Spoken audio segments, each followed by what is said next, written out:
Ladies and gentlemen, please welcome the governor of the state of Mississippi, Governor Haley Barbour.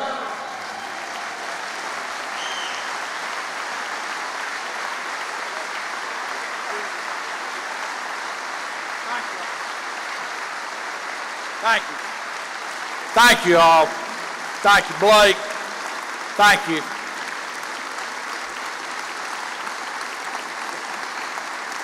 Remember what Mark Twain said about politicians.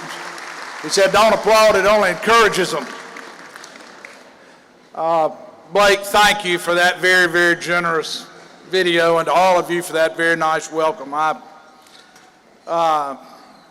appreciate the fact that you cut me a little slack on the dress code today. Socks are the hardest thing to put on after back surgery. So I cut them today. But I wasn't going to miss this last MEC annual banquet of my governorship because I haven't had a better partner in trying to grow Mississippi's economy and improve Mississippi's image than the Mississippi Economic Council. And I am very grateful to every one of you, large businesses, small businesses from whatever part of the state, that have been there since before I was elected governor and have been part of what we've tried to do to improve Mississippi's image so that we can take advantage of the great gifts that we have, a fantastic workforce that gets better and better, unbelievably great natural resources from the Mississippi River and the Tombigbee Waterway to the Gulf Coast to all the energy resources, the agricultural resources, the timber resources, but most of all, a strong, resilient, self-reliant people. People who bore the brunt of the worst natural disaster in American history and yet made that into a great economic advantage for furthering our state because people saw all over the country and all over the world the strength and character of the people of Mississippi. And this has been a great, great thing for our state, and for me, what a blessing to have been allowed the opportunity to be your governor at the time that this was going on. We look back at the video, and I can't help but recall Blueprint Mississippi of the first version, the iteration that was going on when I ran for governor. And the MEC and the universities put the pedal to the metal on that, and the right kind of thinking about Mississippi. It led to my having a jobs creation summit in the weeks between my election and my actually being inaugurated. A lot of you participated. We had about 700 business leaders, community leaders, educators, and political leaders who participated. And we said there were three things that we could reach a consensus upon that Mississippi needed to do if we were going to grow our economy and create jobs.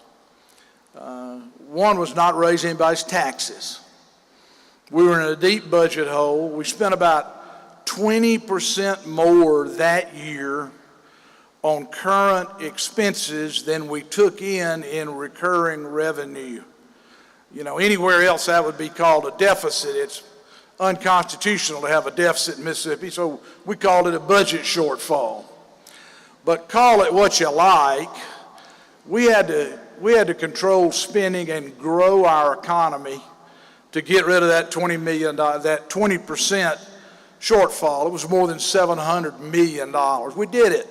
We did it without raising anybody's taxes. We knew that raising taxes would make it harder to grow the economy and create jobs, and that was the real goal. The real goal was to put people to work. I'll never forget Billy McCoy. The first time I ever met Billy McCoy, I had been elected, but I wasn't governor yet, and Marsh and I went to visit him. He said during the campaign in his district up around Boonville and Rienzi and below Corinth that one day he was campaigning, he went to 3 houses in a row where somebody had lost their job.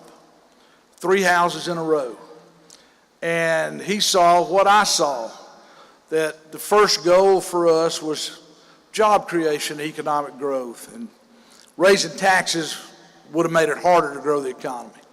Secondly, we had to improve the quality of our workforce. And that has been something that I am grateful to so many people. I see community college presidents sitting down here in the front. Our community colleges are the prime movers, the premier job training workforce development forces in our state. And we've greatly increased what we invest in workforce training through the community colleges, partially through our Workforce Enhancement Training Fund, where we cut our unemployment insurance tax in Mississippi. Then we diverted another third of it to workforce training, because we realized the best way to keep jobs is to have skilled workers. That if people have the skills, then the jobs are coming. So the last thing, of course, we did was tort reform, mentioned in the video there. And I will say the MEC, NFIB, the Medical Association, group after group after group were absolutely indispensable in tort reform. You know, a lot of people think tort reform is something that big business needs. Well, you learn pretty quickly when you got lawsuit abuse, every small business in Mississippi is one lawsuit away from bankruptcy. And you also know that our medical community is being crushed by lawsuit abuse. And so it was a health care issue for us. It was a small business issue for us. But most importantly, because of the business community, small business particularly, it was a successful issue for us. And without keeping taxes low, without improving the quality of our workforce, and without tort reform, so many of the things that were in that video simply wouldn't have happened. You know, Toyota said publicly they wouldn't have come here without tort reform. They also said the number one reason that they came was the quality of our workforce. The same thing General Electric said. The same thing Severstal said. You can go down the list for company after company after company that had never given Mississippi a look before, but once they did, they really liked what they saw. The truth is, maybe the first reason they ever gave us a look was because of Katrina. I can't tell you how many CEOs or senators or governors said to me in the wake of the storm after a few weeks or months, Haley, you got to be proud of your people. Those are the kind of people we'd like to have work for our company. That we'd like their kids to go to school with our kids and their families to go to church with our families. You would never think that the worst natural disaster in American history would be the thing that does the most to improve Mississippi's image of anything in my lifetime, but that in fact was the case. That was the truth. It got people to take another look at Mississippi, and when they did, they liked what they saw. So we've had a pretty good run. We're not immune to the national economy, and we've taken our licks from not just Katrina, but from the BP oil spill. Interestingly, by what appears to be the facts 1 year after the oil spill, the economic damage is far worse than the environmental damage. Now, we still got a ways to go, and we've got the smartest scientists in Mississippi working with the smartest scientists in our sister states and the federal government who are studying the ecology of the Gulf, who are studying what may not be apparent today. And we may learn in the next weeks, months, or years that there is more damage to the Gulf of Mexico than there appears to be. And we're going to stay on top of that. But right now, the big damage is economic damage. The damage to our tourist industry, particularly on the coast. And it's fitting that today's MEC annual meeting would be focused on tourism, because tourism is an enormously important part of Mississippi's economy. And not just for the Gulf Coast, by the way, but for many, many parts of the state. So I step back and look around this room at hundreds and hundreds of great partners. I see people here who were partners in my getting elected. There were partners in improving education. There were partners in improving our workforce and growing our economy and creating more higher paying, better jobs. And I am grateful to every single one of you. But I am also absolutely committed to tell you, we've just started. We just started. You know, I'm going to be gone, but this work has to continue. I was tickled, really pleased to see the idea of Blueprint 11 that the MEC has put together, because as I said at the beginning of my remarks, it was out of the first blueprint plan that so much of what we developed for Momentum Mississippi, as we have called my administration's economic development strategy, Momentum Mississippi, a lot of it was generated through Blueprint Mississippi. And I urge you to take this seriously, what's going to be done here, because we took it seriously 8 years ago, and it paid real dividends for Mississippi. It helped get us all moving in the same direction. It helped us see what we could do. And Blueprint Mississippi was not just about manufacturing, or not just about services and distribution, and not just about tourism, but it's about education. You know, don't ever forget, education is the #1 economic development issue in Mississippi and every other state. Now, I will admonish you, be careful. We shouldn't judge politicians' commitment to education by how much money they're willing to spend. We need to judge them by the results that they get for our children, the results they get for our state's future. And sometimes just spending money doesn't end up with the results. But clearly, education is so critical. I had been governor a month, and I went up to Mississippi State, and Mark, a professor at Mississippi State, said to me, "Governor, our businesses in Mississippi got 3 choices.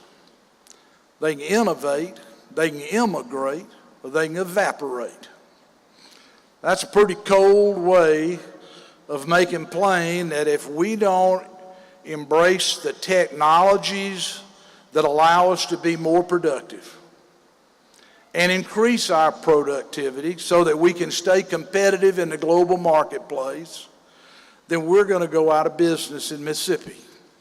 Either our businesses are going to leave here searching for more innovation or cheaper labor, or they're going to leave here because they allow themselves to become obsolete and uncompetitive.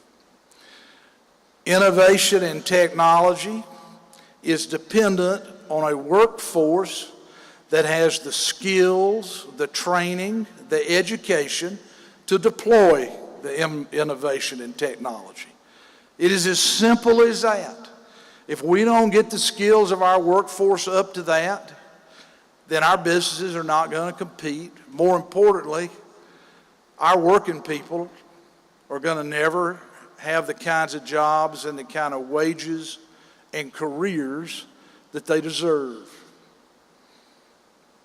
So don't forget that as we go forward, that this is a continuum. They call it lifelong learning. From preschool, pre-K, to improving the results in our public schools, the critical work at our community colleges and in our universities. I said when I was elected governor, our universities are economic development gold mines. We just got to learn how to mine them. And we're learning. The Raspet Center, the Center for Manufacturing Excellence, the Polymer Institute, the E-Center.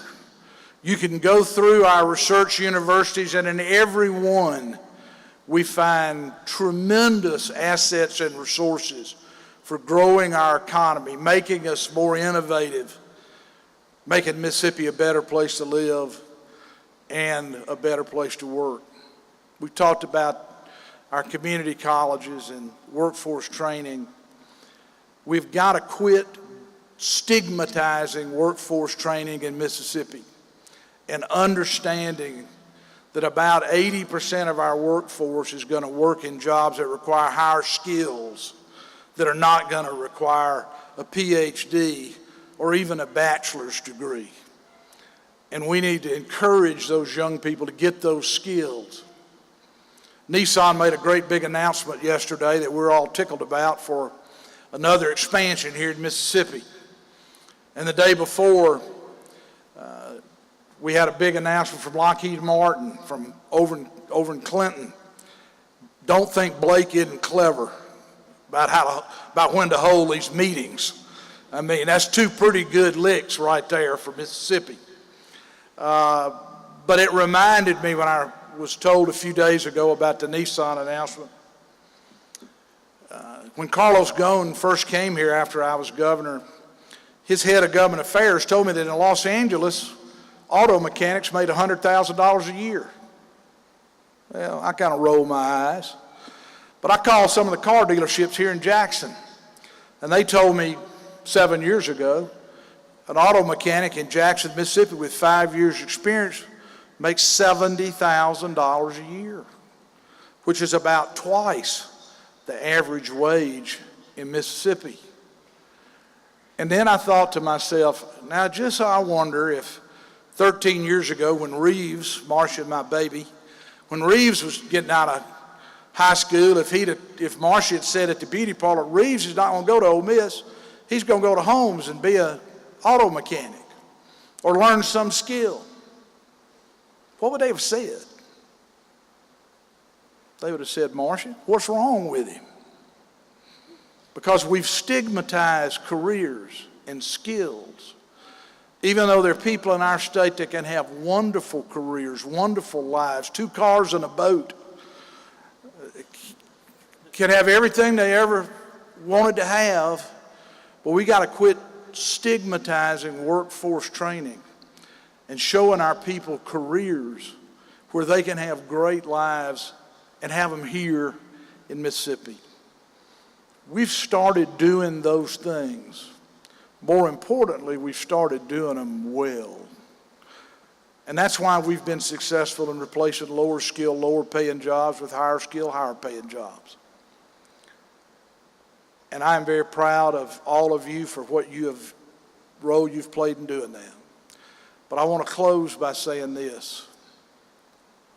We have to accept that this is just a beginning, that we have turned a corner, that it wasn't so many years ago in Mississippi that people thought they should leave here when they graduated from high school or college because their prospects were better somewhere else. Their prospects were better in Memphis or Atlanta or Dallas or somewhere else. And I never thought about how that spoke to an inferiority complex about our state and our belief in our state's future. But we've turned that corner.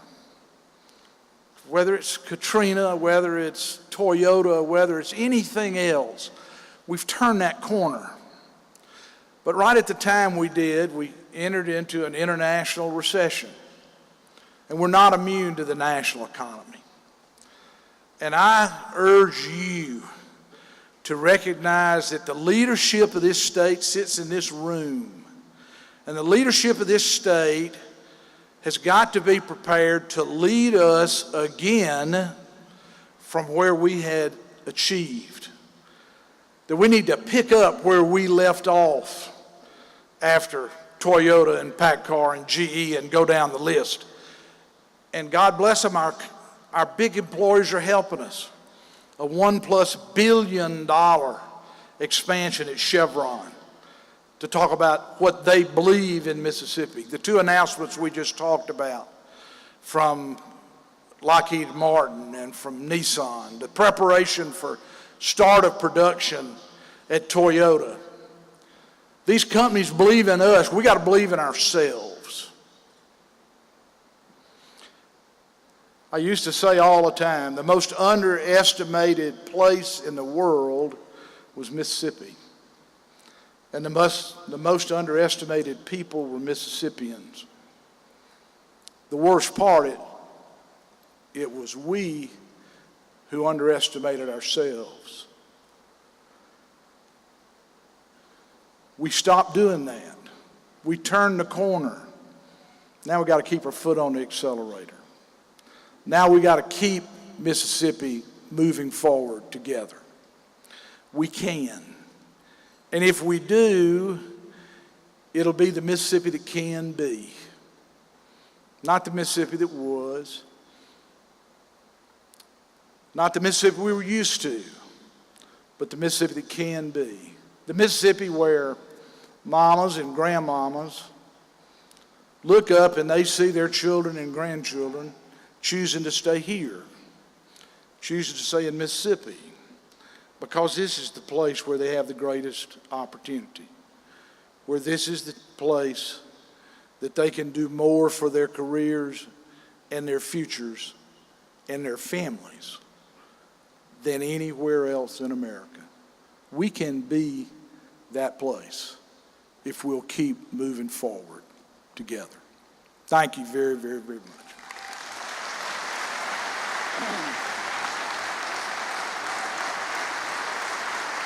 Good job. Sorry, not doing that. Well, I'm going to go ahead. Thank you, and I'll call Barbour. Okay. Governor, you've left your mark on this state. You've helped send the message that all trails lead to Mississippi. So as your trails take you wherever, we want you to have a marker so you remember the great job you've done in putting Mississippi on the map. Thank you very much, Governor. And you have an announcement to make.